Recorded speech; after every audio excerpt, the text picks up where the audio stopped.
sapul yan ng baha. Hindi lang po by nature yung nakapinsala po sa amin. May pagkukulang din po. Masasabi natin meron din pong human error po dun. Kahit sinong designer ang tanungin natin sa ganito, talagang hindi na po protektahan yung itong mga building, mga kabahayan.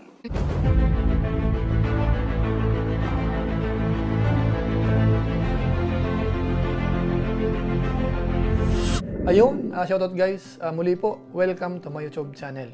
Ito po si Kuya Julay, ang inyong katugang, ang inyong kalingap, na muling babati po sa inyo ng magandang araw, magandang gabi, saang sulok man po tayo ng mundo naroon. At sa araw na ito, meron po tayong panibagong vlog. Ito ho ay continuation, doon po sa paglilinis natin sa Camellia, yung status po doon, dahil after ilang araw, binalikan po uli natin. At nagulat po tayo, dahil nakakatakot po pala yung aming kalagayan bilang residente po ng Camellia. Sa natuklasan ko ho, mukhang hindi malayo na mangyari po uli yun kung hindi po gagawan ng aksyon. Sa ngayon ho, masasabi ko, hindi lang ho by nature yung nakasira ho sa amin doon sa bahay namin, kundi meron pong human fault po dito. So pag-usapan po natin yan maya-maya ng konti.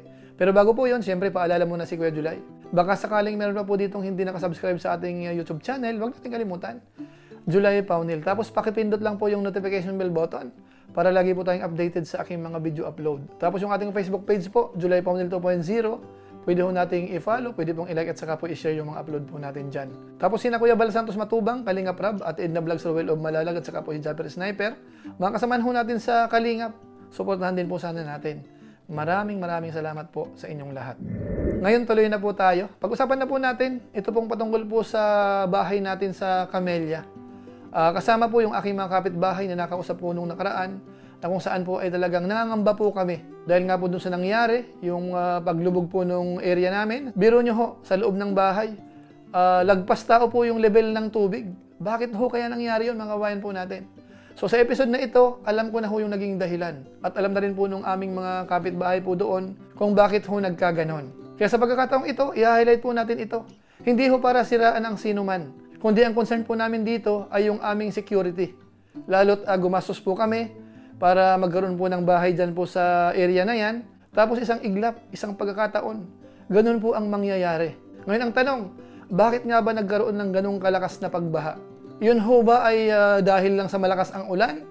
Or merong pagkukulang ho yung ilan o kaya yung mga concern po sa lugar na yan? So sa pagkakataon pong ito mga kabayan po natin, i-highlight po natin dyan dahil sa ngayon pa lang po ang ating konklusyon. Hindi lang po by nature yung nangyari po doon. Kung hindi meron pong kapabayaan, merong human fault po na masasabi ko po. So mamaya po, i-highlight ko po yan. Pero ang gagawin po natin, isa-isahin po natin. Dahil nga po mula nung na-clear po yung bahay namin, nalinis natin, binalikan po uli natin. So uumpisan ko po muna yung pagpasok namin sa Camellia po uli para makita nyo yung kapaligiran. Tapos after po nyan, dumiretso po ako dun sa bandang likuran. Yung mas mababa pa po sa lugar namin na talaga pong nasalanta po ng pagbaha. So umpisan ko po dito sa pagdating po namin. So ayan po, balik tayo ng Camellia. Dito na po tayo. Yan, ito po yung main entrance. So mula po dito, medyo mataas-taas pa po yung kalsada. So habang nagta-travel tayo, pababa po yan. So diretso muna tayo. So dito nag-umpisa yung yung tinamaan dito sa area na ito. Pero ngayon medyo malinis na ng konti. Mukhang may nagwalis na. Malinis na po itong main road. So naglinis na po yung kahit pa paano, nabawasan na.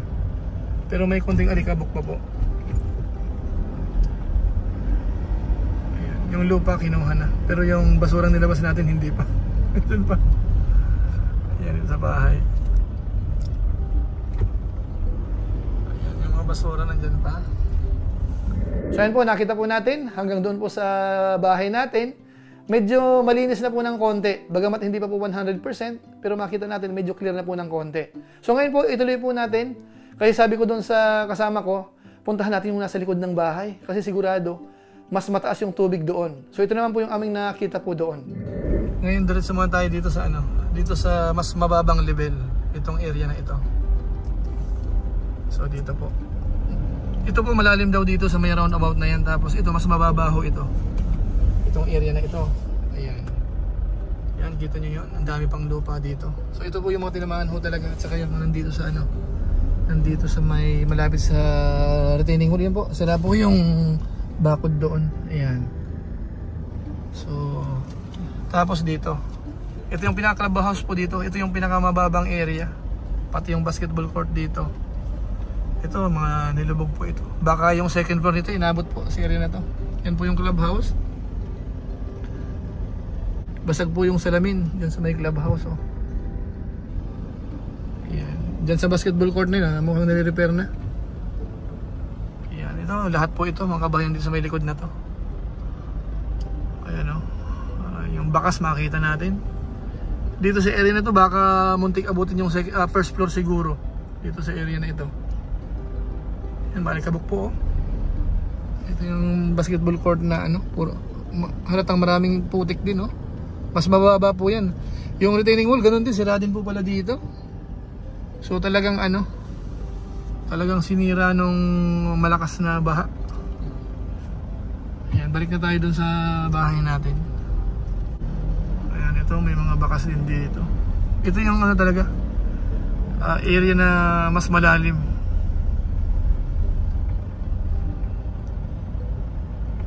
First time kasi nangyari din po ito mga kabayan natin. Ayan, hindi ho dito nagbabaha sa dami ng bagyong dumaan. Itong matindi area na ito. Ito sigurado to, yung first floor nito baka muntik-muntikan. At saka yung natutumbok na yun oh. Sapul na sapul yan ng baha.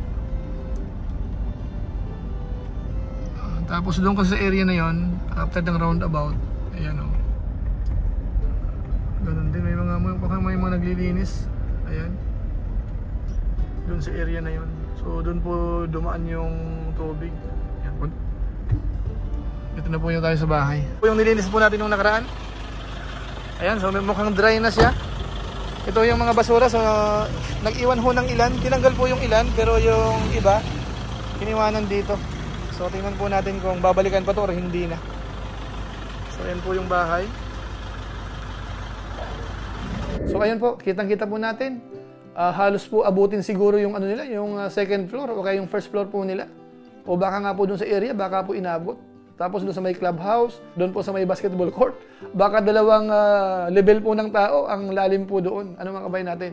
So dito po masasabi natin, talagang napakalakas po o napakataas po nung baha na nangyari po sa Camellia. Ngayon ang tanong po dyan, bakit nga kaya? Ngayon po para maging lubos po ang kasagutan po natin dyan, tingnan po natin yung aerial views po niyan, dyan po sa area namin, kasama yung bahay natin. Kasi nga po parang gusto ko makita yung bubong.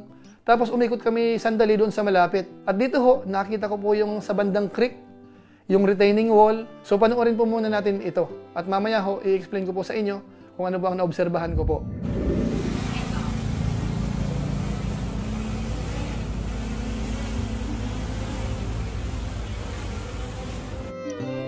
Mula sa area po namin, sa bahay, kapag aabante po tayo, nandyan po yung creek.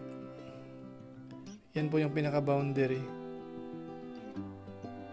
Ngayon, ang gusto ko pong ipapansin po sa inyo ay yung creek ho bago siya lumiko.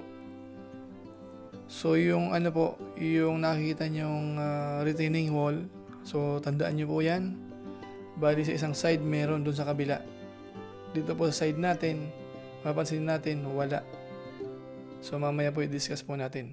So ngayon, saglit po tayo sandali dito po sa ibang area. Mabilisan lang po.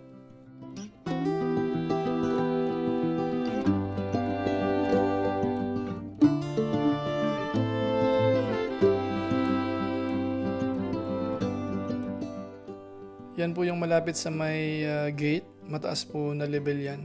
Yung natatanaw po natin, Vista Mall. So doon po dinala yung ilang mga sasakyan na nailigtas po. Ngayon balik tayo doon sa area na kung saan ay talagang binaha ng sobra-sobra. Malapit po doon sa may roundabout na malaki sa pinakadulo. So yan po yan. So yung creek ho, tanaw na tanaw po dyan sa area na yan. Yan po, kita pa rin po yung creek. So pag-uusapan po natin maya-maya yan.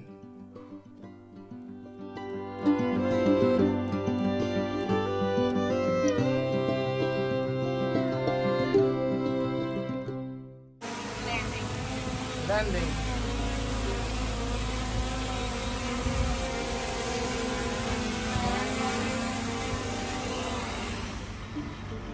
So yun po mga kabayan po natin, yun po yung area po namin. Bagamat siyempre ho, nahagip po ng konti yung ilang sa mga kapitbahay po natin, pero kahit pa paano ho, ang gusto ko pong i-highlight po dito ay yung nahagip ho kung saan nanggaling po yung baha. So napansin po natin, meron pong retaining wall na bagong construct po yun. Kaso nga lang po, nandun sa kabilang side, kung inyo pong napansin.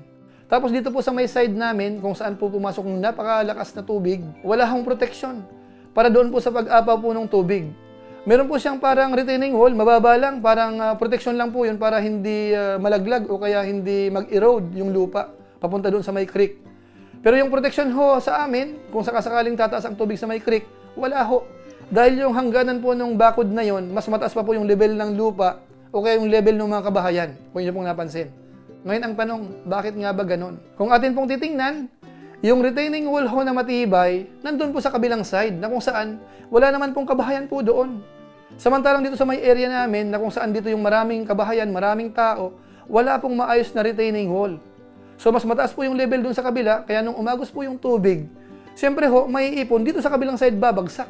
Kaya ang tanong nga po natin dito, sino ang nag-construct at bakit kinonstruct yung retaining wall sa kabilang side? Sabihin ho natin na yun po ay parang flood control. Ano sabihin po natin? Usually ho, ang nilalagyan po niyan ay doon po sa side na kung saan maraming tao. Wala hong problema na lagyan po yung kabilang side, pero sana ho sa kabilang side meron din. Kahit ho kapantay ang level. At kung atin po mapapansin, yung creek ho, yung kurbada pa ganon. Usually ho, ang flow ng tubig, kung saan po yung kurbada, dito po sa side na to, pupunta yung tubig. Dapat yung protection ho, nandun po yung mas matibay, mas mataas. So baliktad lumalabas. At saka dito po sa area ho namin, parang yung retaining wall talaga, napakababa. Halos kalibel lang ng lupa o mas mataas pa yung level ng lupa. Na para sa atin po, hindi man po tayo expert, mali po yun. Anong protection po ng mga kabahayan po doon? Mga kabahayan po natin. Kaya masasabi ko po, hindi lang po by nature yun nakapinsala po sa amin. May pagkukulang din po. Masasabi natin meron din pong human error po doon. Kasi kung yung wall namin, yung pinakabakod na yun mataas, kahit kasing level man lang ng unang palapag ng bahay, kahit paano hindi ganun kalakas yung pagbaha po doon o kaya yung pagbuhos ng napakalakas na tubig papasok po sa kamelya. So ngayon po, doon po sa parang hindi pa masyadong magets po yung pinapaliwanag ko, maganda panoorin po natin kasi pinuntahan ko po ito. Ito po yung aking short clips po. So ito po yung area sa bandang likod, dito nang galing yung tubig. So silipin natin sandali para makita niyo po yung pinaka-creek po dito. Yung kabila ho kasi naglagay din ho ng retaining wall. Ayan. Bagong po yan, bagong gawa po yan sa kabila. So tingnan nyo po So ito po yung pinaka-creek Kung mapapansin po natin, medyo makitid dito, parang may pagka-bottleneck ng konti. Dito sa area na ito. So ayan. So kaya yung tubig ho dito talaga aapaw kasi diyan may retaining wall. So dito pumasok yung malakas na tubig. Kasi doon mataas yung retaining wall. Dito po lumalabas, wala ng retaining wall. Diba nakita po natin? Kung dati po ito talaga ang retaining wall, ay mababa talaga ito. Kahit sinong designer ang tanungin natin sa ganito, talagang hindi na poprotektahan yung itong mga building, mga kabahayan. Diyan sa area na yan, maganda. Yan, may riprap po doon. Hindi ko alam kung ang nagpagawa po niyan, yung may-ari ng bahay. Pero dito, mababa to. Considered as hindi to ganun ka-safe. Kasi itong retaining wall mo, mas mababa pa kaysa dito sa lupa nung kabahayan. Yan tingnan mo yung level Ito yung level po nung retaining wall. Diyan, mataas ang lupa. So, useless to. Protection nito, hindi lang mag-erode yung lupa. Parang riprap lang po ito lumalabas. Pero as protection ho, yung flood control, hindi ho yan masasabi ho natin. So, pasensya na po kayo, So, ito po ang analysis po natin dito sa area. Kahit po pala doon, wala, to. Kailangan dito ang retaining wall kasi taas din po niyan sa kabila. Yung sa kabila ho, maganda. Matibay yung retaining wall niya. So, protektado po sila ng baha. Dito sa side natin, walang protection po yan. So, kaya kawawa. Expect talaga na ganun ang mangyayari dito. Dito mong sakin na ito. Kabago-bago. Dito isinampa So, dito ho, maaninag natin yung, yung lakas ng agos. Kasi doon ho, hindi na pupunta yung tubig doon. Sa sobra ng volume galing doon, pagdating dito talaga yan pupunta. So kawawa ho yung mga nakatira dito sa area na to. Walang protection po eh, walang protection. Tingnan natin ho, kasi balita ko mag-iimbestiga daw dito kasi maraming namatay po dito sa loob. Tingnan ho natin kung anong kakalabasan po. Pero sa analysis po natin, sa kabila maganda ang retaining wall. Samantalang wala namang kabahayan dyan sa malapit sa ano na yan, area. May bahay yata dyan, doon sa bandang malayo pa. Samantalang dito yung kabahayan, walang maayos na retaining wall. So ayun po mga kababayan po natin, maliwanag ho dito po sa video po natin. Siguro naman may intindihan po ng lahat. Kahit ho nung may-ari po, nung Camellia o kung sino man po mga in charge po sa lugar namin, sana naman maintindihan ho. Kaya itong vlog po natin na ito, hindi ho ito paninira, kung hindi panawagan po ito mga kababayan po natin. Dahil after po ng mabidyo ko po yan, nag-usap-usap kami, yung mga tinamaan ho talaga nung pagbaha, yung ilang mga bahay po doon, nakausap namin. Ang balita ko ho, may magdidemanda. Pero ang sabi ko naman, kami, basta panawagan na sana, lagyan ng proteksyon yun. Ano kung hindi man nalagyan noon, dapat ngayon, gawan ng aksyon yan. Kasi sigurado ho po, pwedeng maulit po yan. So marami pong mga properties na masisira at hindi lang po yun. Yung buhay ho, actually sa ngayon mga kabayan po natin, yung balita po na nasagap ko po doon, marami na pong namatay. Hindi ko lang ho babanggitin yung bilang, kasi bahala na po yung authority, ano? Kung ano man po ang investigasyon po dyan, sila na po bahala. Basta ang concern po natin dito ay yung protection namin. Paano naman kami? Ano? Paano kung biglang umulan uli? Sigurado mauulit po yun mga kabayan po natin. Wala hong protection. At yung retaining wall pa na parang pang flood control, sa kabila inilagay. Dito sa side namin wala. Kaya imbes na yung tubig kung aapaw man, hati, meron doon, meron dito, hindi na kasi buwelo na dito sa isang side. Kasi po yung ano po, yung route po nung creek, pagdating sa bandang dulo ng Camellia, lumikong pa ganun. So dito sa kurbada na to, dito pumunta yung tubig. Yung retaining wall nandito sa kabilang side. Wala eh, baliktad eh. Dito sa ilog po dito, ang tinitibayan ho kapag ang kurbada po pag ganun, itong sumasalo ng tubig, ang mas matibay, mas mataas ang retaining wall kasi doon po ang flow eh. Doon po baliktad. Doon po sa pag ganun, doon po yung mas mataas. Sa amin, wala. As in, wala. Mas mataas pa po yung lupa na kasing level po nung kabahayan. So, anong protection po doon? Maaari ang iisipin nung nag-design yan o kaya nung nag-supervise po niyan, mababa naman yung level ng tubig sa creek. Oo, mababaw. Kasi walang masyadong volume. Pero sakitid po noon, kapag lumakas yung ulan, sigurado, aapaw po yun. So yun po yung hindi po na-anticipate, mga kabayan po natin. Kaya muli, ito po ay panawagan, mga kabayan po natin. Wala itong layunin na magpasikat o kaya siraan ang sinuman. Ang sa amin, panawagan ho namin yung seguridad po namin ng mga residente po doon sa loob po ng Camellia 1, lalo na po doon sa bandang dulo, malapit sa may clubhouse, mga kabayan po natin. So sana ho, maliwanag po sa ating mga viewers, sa ating mga followers, yung totoong nangyari po sa amin. Ano? Kung ano man po ang nasasagap nating balita. Kasi meron pa akong napanood. Kaya daw umabaw kasi nagiba po yung, yung pader. Hindi ho.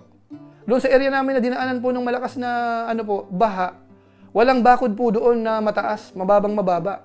Tapos nung lumakas po yung tubig dito, yung isang area naman, natibag po yung natibag na yung bakod palabas. Dahil dumami na po yung volume dito sa loob ng Camellia. Doon sa may malaking roundabout. Biro niyo po yung bahay namin, mataas na po yun, elevated na po yun mula sa kalsada. Pero kapag tumayo po kayo doon, yung bakas po nung inabot ng tubig, lagpas tao pa rin po. So imagine niyo po yun kung gaano po kalakas yung puwersa ho noon, yung pinaka-hydraulic pressure po niyan. Tubig po yan, napakalakas po niyan, mga kabayan po natin. Hindi po yan biro. So ang sa amin po dito, sana sana sa susunod o kaya bago umulan uli ng malakas, magawan po ng aksyon yan. Bagamat siyempre po yung mga naman po dyan, yung sa homeowners, ang alam ko may ginagawa. Tapos meron tayong nabalitaan na parang gusto magdemanda yung ilang residente po doon. So tingnan natin. Ako naman hindi magdidemanda. Ang sa akin po ay manawagan lang.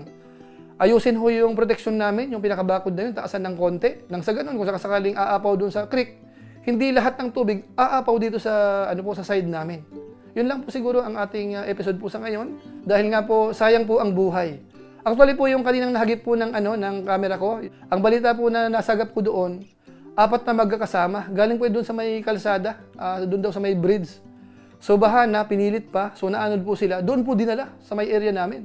Kasi mababa yung yung bakod eh. O hindi mo nga masasabing bakod yun eh, kasi mas mataas pa yung lupa eh. So doon po nirampa po yung yung pick up. Yung 3 daw po ay patay na hanap na. Yung isa po na magandang estudyante, hanggang ngayon hinahanap pa rin. So biro nyo po yun, mga kabayan po natin. Dahil po yan dyan sa mga sabihin natin siyempre umulan ng malakas yung tubig. Pero siyempre mami-minimize po yun kung sakasakaling maayos po yung bakod po doon. O kaya yung retaining wall sa side namin, sa side ng Camellia. Ano po mga kabayan natin? So siguro po sa pamamagitan po niyan, pansamantala, magpapaalam po muna si Kuya July. So maraming salamat po sa inyo. Naway magsilbing ano po ito, aral o kaya pagliliwanag sa totoong sitwasyon po namin. Doon po sa area namin na sakop po ng Camellia 1 ho sa Naga City. So maraming salamat po sa inyo.